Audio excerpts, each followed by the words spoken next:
Jadi saya memohon, saya serius kalau dalam bab adab serius sangat. Jadi tak nak waktu kita terbuang-buang dengan benda-benda semacam itu. Oke, supaya paham. Pemain bola sepak yang mana satu yang membawa handphone ke padang, potong lehernya. Kalau seandainya ada pemain bola sepak yang bawa handphone atau buka handphone saat ketika sedang beraksi di padang, takkan padang itu boleh lebih mulia daripada masjid. Takkan saya bercakap macam itu lagi, nanti itu ulang balik. Tolong dimatikan handphone supaya tidak mengganggu perjalanan majelis kita. Tak lama mana, kita bukan sepanjang waktu, kita bukan seumur hidup di pengajian, tidak sepanjang waktu dengan ibadah, tidak sepanjang waktu di rumah Allah, tidak sepanjang waktu menjadi tetamu. Istimewanya Sang Pencipta. Maka tunjukkan seketika dengan kita dipilih untuk menjadi tetamu istimewanya Allah Jalla wa'ala. Memang betul-betul fokus kepada ibadah yang kita laksanakan, memang betul-betul konsentrasi kepada kegiatan ubudiyah ilmu pengetahuan yang kita adakan bersama, supaya kita memang ditatap wajar. Kalau manusia semacam itu wajar dan patut kalau mereka mendapatkan kemuliaan daripada Allah. Dilihat bening pada waktu beribadah, dilihat khusyuk saat ketika berzikir, dilihat tenang jasmaninya, luar biasa, menjadi kebanggaan semua makhluk. Kalau dengan kita diminta, Nabi kita bersabda dalam sebuah hadis bahwasanya yang pertama orang alim dan yang kedua penuntut ilmu pengetahuan itu dimohonkan keampunan oleh semua makhluk.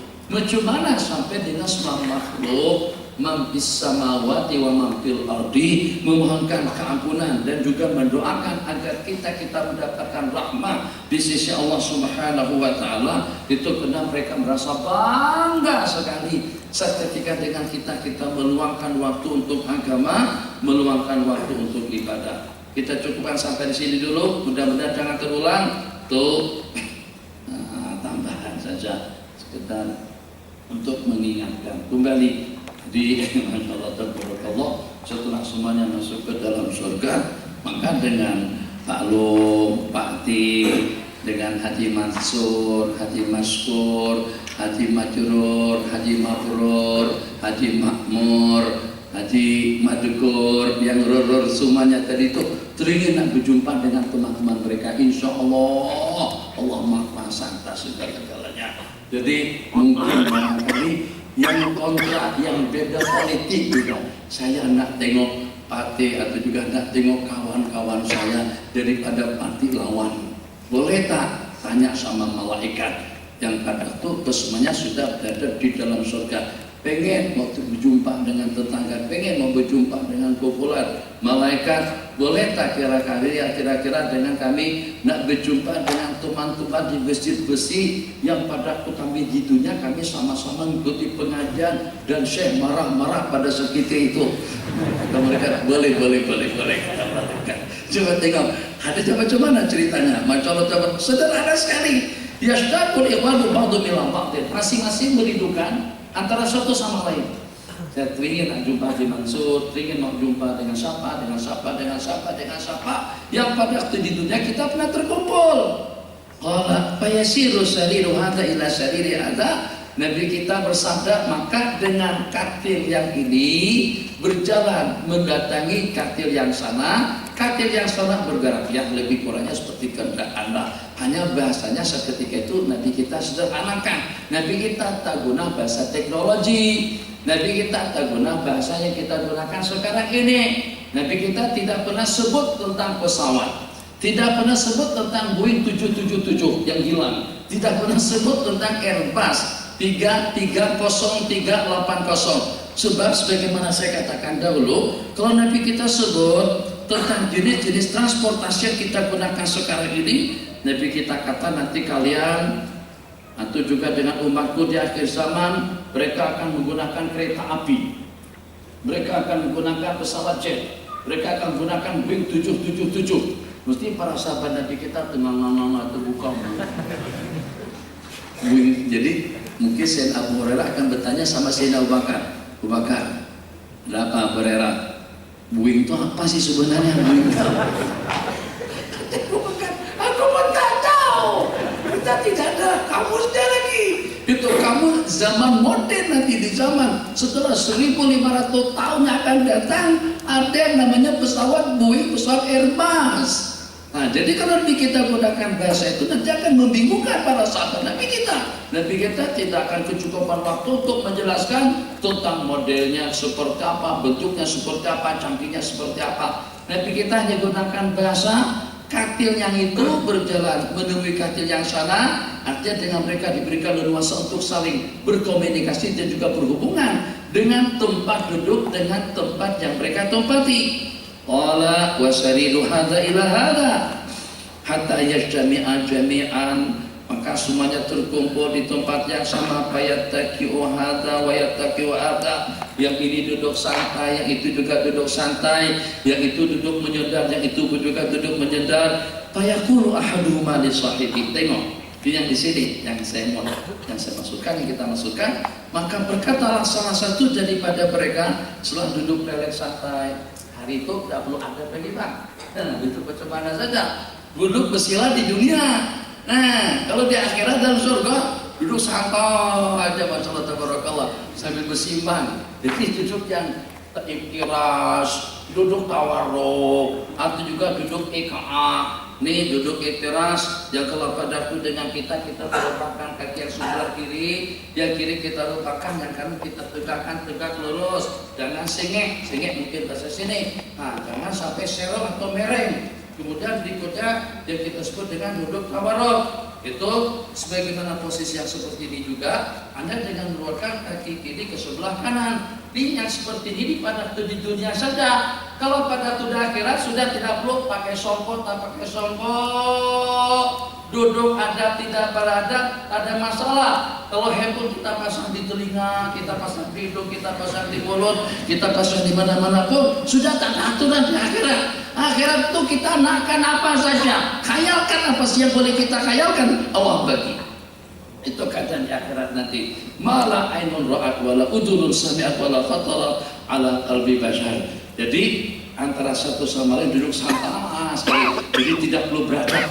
Oh, jadi kan adab itu di dunia saja. Di akhirat nanti kita duduk santai seperti apa? Kenapa? Sebab sudah tidak ada takalif, sudah tidak ada kewajiban, sudah tidak ada tuntutan, hanya untuk menikmati anugerah pemberian yang Allah berikan kepada umat manusia pada saat ketika itu. Nabi kita bersabda, terus setelah yang ini duduk menyandar di sana, yang sana menyandar di situ, fayaqulu ahaduhuma li sahibihi, maka berkatalah salah satu daripada keduanya berkata kepada saudaranya, salah satu daripada keduanya bertanya kepada sahabatnya, ata'lam mata ghafarallahu lana.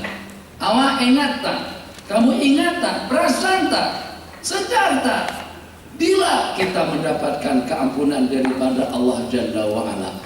Mata ghafarallahu lana. Jadi kata yang satu menjawab, iya, saya perasan, saya masih ingat. Yauma kunna fi maudhi kada, seketika dengan kita di Zayan, seketika dengan kita sama-sama di Tesco, seketika dengan kita sama-sama di Masjid Besi, seketika dengan kita sama-sama menjamu selera, terus kita berdoa bersama pada seketika itu. Kecil sekali. Kata salah satunya, ingat tak pada masa mana kita mendapatkan keampunan dan maghfirah daripada Allah? Dijawab oleh yang satu, iya, fi maudhi'i kadza wa kadza, pada saat ketika kita berhimpun di pekan, di pasar, di masjid, di rumah, di Tesco, masa belanja, pada Allah, terus kita sama-sama berdoa. Assalamualaikum, waalaikumsalam, terus berjabatan. Haji apa kabar? Alhamdulillah. Mudah-mudahan kita sehat afiat selama dunia akhirat. Rupa-rupanya doa yang santai tadi itu didengar oleh Allah Jalla wa'ala. Moga-moga kita sehat afiat selama dunia dan akhirat. Luar biasa. Kecil saja. Siapa yang menyangka? Jadi jangan sampai dipandang sedikit. Kenapa? Sebab anugerah pemberian Allah itu tidak ada batasannya. Taat tidak taat manusia yang seperti apapun sanksinya, dia zalim, dia diktator, dia nakal, dia penjahat, dia penipu, dia zalim, dia semua kamus kemaksiatan ada dalam hidupnya. tetap Allah bagi dia makan, tetap Allah bagi dia bernapas, tetap Allah bagi dia melihat dengan pendengarannya, dengan ucapannya, dengan segala-galanya. Kenapa? Sebab segala pemberian yang Allah berikan kepada makhluk itu semuanya menunjukkan atas keagungan, kebesaran, kemuliaan Allah Jalla wa'ala. Bismillahirrahmanirrahim. Tadi saya tidak dengar taklimat. Taklimat tadi itu macam mana bunyinya? Pengajiannya sampai pukul berapa? Sampai pukul 7, 6:30, sampai pukul 6:30, 6:30. Lepas itu bagi minum ada. Makan malam. Makan malam sebelum maghrib atau lepas maghrib. Ada makan malam juga. Alhamdulillah. Makan malam. Makan malam. Coba. Nih $1. Bisa saja $1.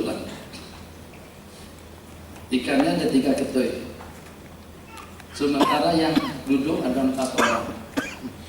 Dalam arti, kalau di rumah 3 ketui itu cukup untuk 20 orang ya. Yang 3 ketui untuk 4 orang. Cukup apa? Kemudian potongannya kecil-kecil lagi. Maka pada waktu kita makan, kita nampak teman kita kayaknya, atau dia cerita, kata dia tadi siang dia tidak makan. Dia memang pergi ke tempat kenduri, tapi pada saat ketika itu terburu-buru, akhirnya tak ada makan. Sehingga dia cerita, ini baru yang pertama makanan masuk ke dalam perutnya. Atau juga, Masya Allah, tabarakallah, Al-Fajri, lama tidak makan gulai Al-Fajri. Allahumma barik lana fi ma razaqtana wa qina adzabannar. Langsung dia singkap badannya, lahap betul. Kenapa? Sebab lama tak makan gulai Al-Fajri, Al-Maghribi, Al-Isya'i. Boleh nama-nama makanan kita tuh boleh semua. Al-Fajri, Fajri itu nama sembahyang, sembahyang fajar, sembahyang subuh. Kenapa kita bagikan nama makanan? Masa kurma? Kata kurma itu kan kurma itu aku. Tak ada nama lain kan selain daripada nama aku. Jadi kalau sebut kurma, ya kurma yang satu lah, buah tamar lah maksudnya. Ternyata karena kekurangan nama terpaksa kita bagi nama masak kurma. Terpaksa kita bagi nama gulai Al-Fajri. Nanti ada gulai Al-Duha, Masya Allah.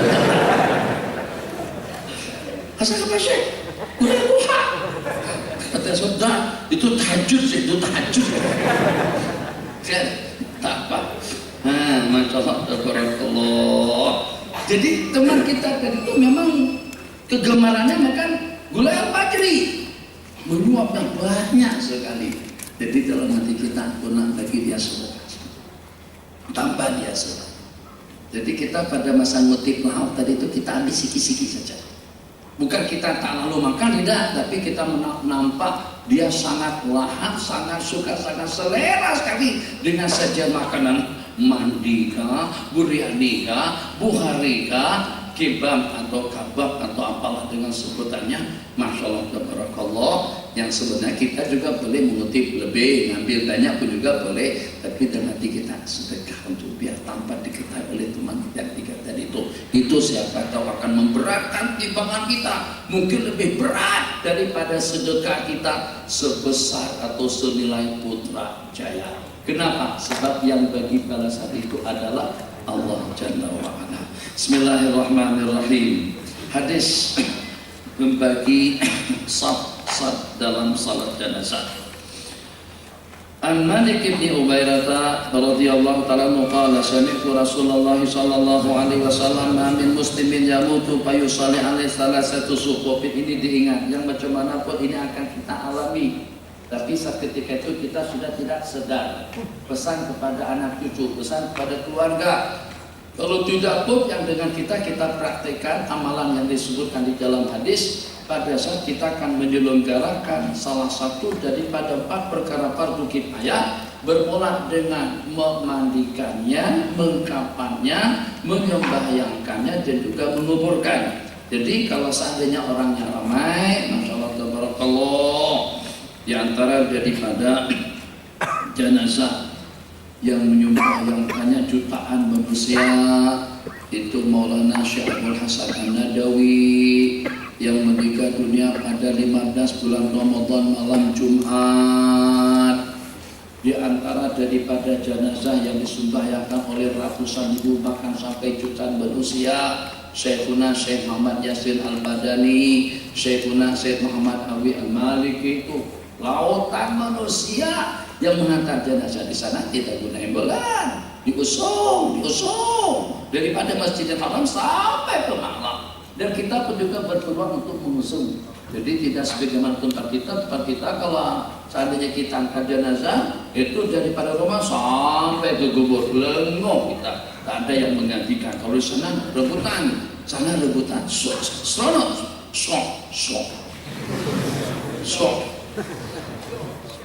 dengan serono sama ya, nanti kurang ya.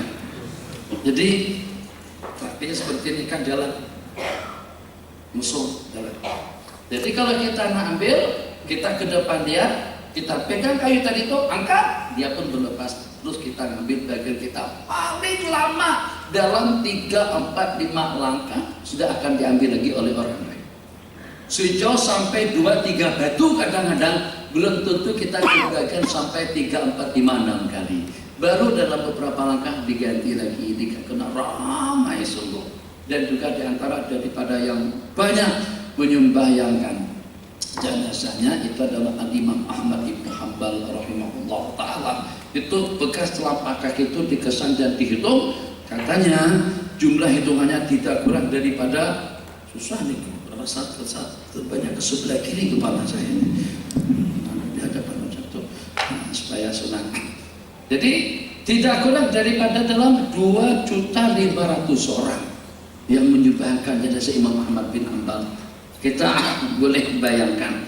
Nabi kita bersabda dalam sebuah hadis, apabila terdapat 40 orang, riwayat 70, riwayat 100 orang yang memohonkan keampunan kepada jenazah yang kita sembahyangkan, niscayalah syafaat, permintaan dan permohonan mereka itu akan diperkenankan, akan dikabulkan oleh Allah. Bagaimana kalau pada waktu kita meninggal nanti yang menyembahyangkan ribuan, Allahumma ghafir lahu, Allahumma arhamuhu, Allahumma afihi wa'afu anhu, Allahumma ba'idil arda an jambaihi, Allahumma in kana muhsinan, kalau dia daripada kalangan orang yang baik, tambahkan kebajikannya. Kalau dia daripada kalangan orang yang sebaliknya, ampunkan dosa-dosa kesalahannya.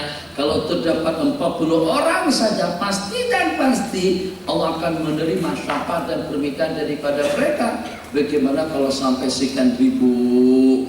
Nah, jadi dengan kita bertoleransi dengan keadaan, pastikan, tengok, tidak ada masalah, tak perlu malu, jangan segan. Sebab itu kebaikan, bila lagi dengan kita berjasa dengan saudara kita. Ini sekarang sekejap lagi dia akan dikuburkan, sebentar lagi dia akan kembali menghadap Allah, sebentar lagi dia akan menjadi penghuni kubur ataupun juga barzah. Jadi kita masuk ke masjid, kita ternampak ternyata jumlah bilangan yang di masjid itu tak ramai, mana ada kira-kira dalam 20-an orang saja. Jadi kalau 20 kita bagi kepada 3 soft, biar 7, 7, 6, 7, 7, 6, 6, 7. Ini bukan main bola sepak, bukan.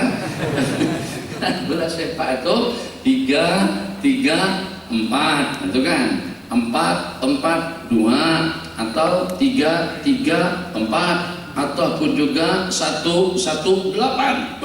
Asik sekali kalau 1, 1, 8. Muslimat tak paham kan 1, 1, 8 itu maksudnya apa? 1, 1, 8 itu muslimat 1 depan gol, backnya 1, tengahnya 1, 8 penyerang di hadapan. Itu 1, 1, 8. Tak payah kalau tak paham tuh tak ada untungnya. Jadi paham tidak manfaat, kalau tidak mengerti pun tidak rugi. Nah, itu cerita bab bola sepak. Tapi hebatnya bola sepak itu tadi, saya tidak pernah tengok kiper main SMS pada itu menjaga gol. Enggak pernah. Jadi khusyuk sekali kalau pada itu pertama memang betul-betul bagi tumpuan hanya kepada bola saja. Kalau seandainya kita toreh pun tangan dia itu akan keluar dari bentuknya bola tulisan. Bismillahirrahmanirrahim. 3 saat. Kalau ramai tak masalah. Pun alhamdulillah. Itu nikmat, satu nikmat. Jadi nanti ya yang walaupun kita tidak ada persatuan, dan secara jujur saya tak amati sekarang dan tak amati dalam 10 tahun ke depan. Kalau boleh masih ada 2-30 tahun ke depan lagi lah. Tapi kalau pada waktu kita dengan sesiapapun daripada kumpulan kita di sini yang meninggal dunia, jangan kedekut untuk melaksanakan salat gaib atau juga salat jenazah. Jadi pada waktu sesiapa saja yang kadang-kadang pada waktu kita di Masjidil Haram dengan as-salatu alal maiti rahimakumullah, kadang-kadang surahnya seperti itu. Jadi sudah SK yang jadi imam atau dengan imam-imam lainnya Allahu Akbar, jangan kasih ke tasbih, lepaskan tasbih, tinggalkan etika Quran, tinggalkan, sebab itu boleh kita sambung diri ikut sedang jenazah. Allahu Akbar. Wah, tahu baca jenazah saya pertama kali salat jenazah. Dulu pada waktu mak meninggal, tuan nanti mata orang tuh apa namanya tetangga saja saya tak ikut sekali. Jadi gimana? Tak kisah, takbir sajalah. Takkan ada orang tanya kita maji baca apa.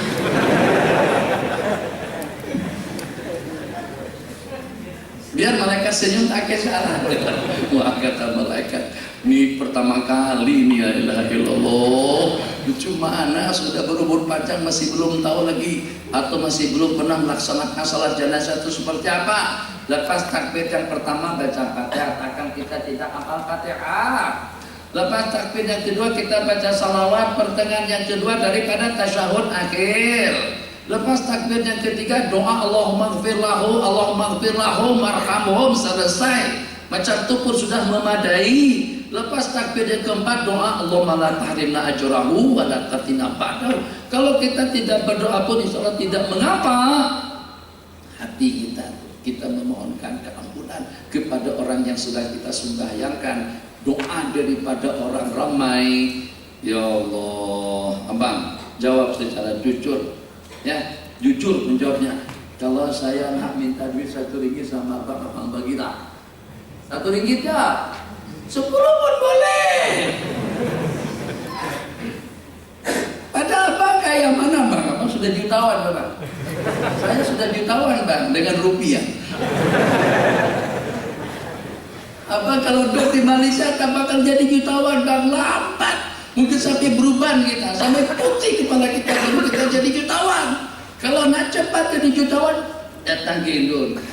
Bawa duit 500 RM itu sudah jadi jutawan dari kita. 500 ringgit uang di sana 1 juta, kira-kira dalam 1.700.000, nah lebih dalam 1.800.000, 1.800.000 bang. Balik Malaysia langsung dapat etal jutawan. Allahu Akbar. Oke, serius bang. Betul, kalau saya minta sedikit dapat bagi. Belum jadi jutawan lagi, 10 pun lagi rasanya. Muslimatku macam itu juga. Macam mana kalau padaku seramai orang tadi itu meminta kampunan kepada Allah?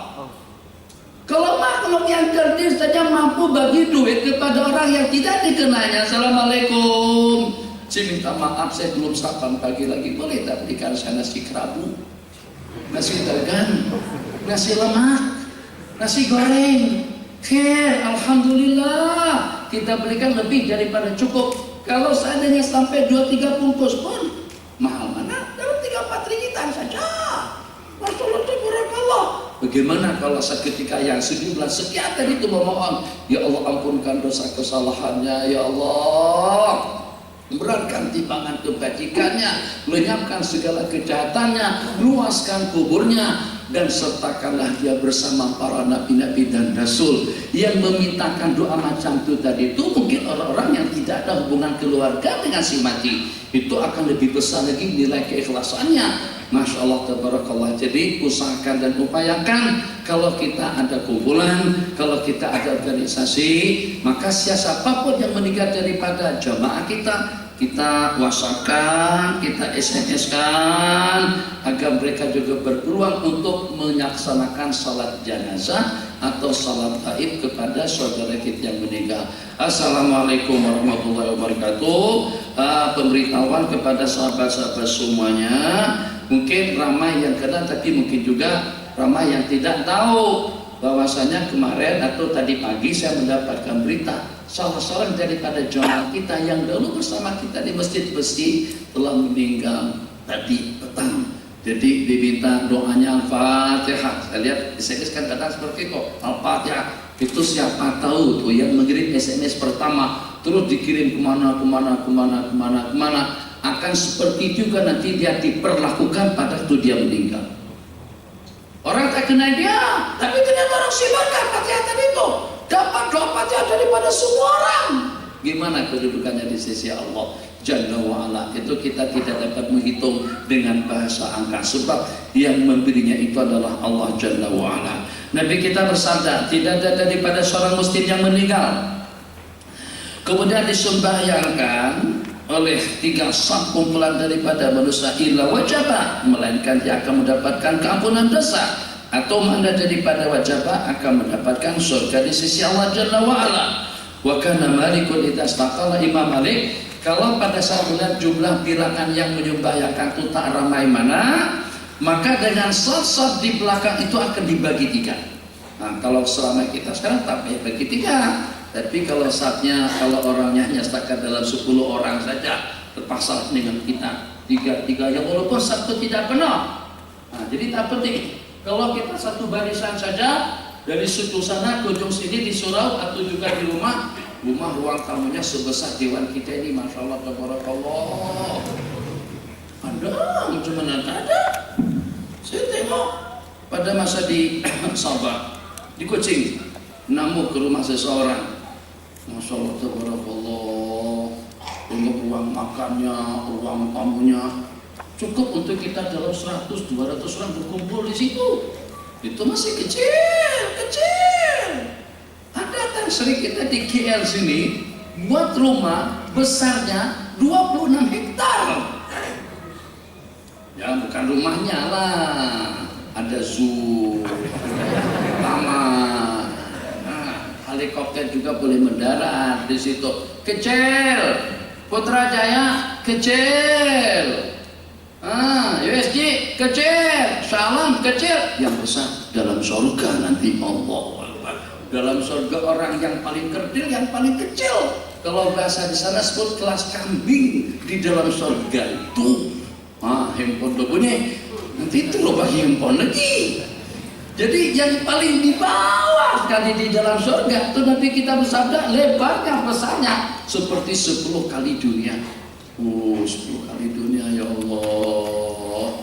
Jadi kawan-kawan sahabat-sahabat semuanya yang hadir pada pertemuan sebelah petang ini, jangan sampai dengan kita mengabaikan janji-janji, peruntukan-peruntukan yang Allah peruntukkan untuk kita, di mana dengan Allah Maha berkenan untuk menerima apa saja daripada kita, yang sekecil apapun Allah akan membalasnya dengan balasan yang berlipat ganda. 1, jangan sampai bengkak daripada kebajikan.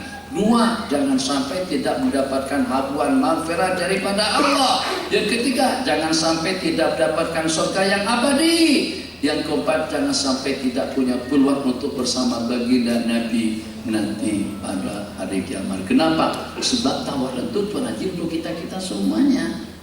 Tidak pernah. Ini hanya untuk orang-orang elit saja. Kalau kita untuk bertemu, nih apa sekarang muslimat, ramai mana yang pernah bertemu dengan yang di Pertuan Agung kita sekarang ini? Pernah? Dengan Sultan Abdul Halim, Sultan Kedah.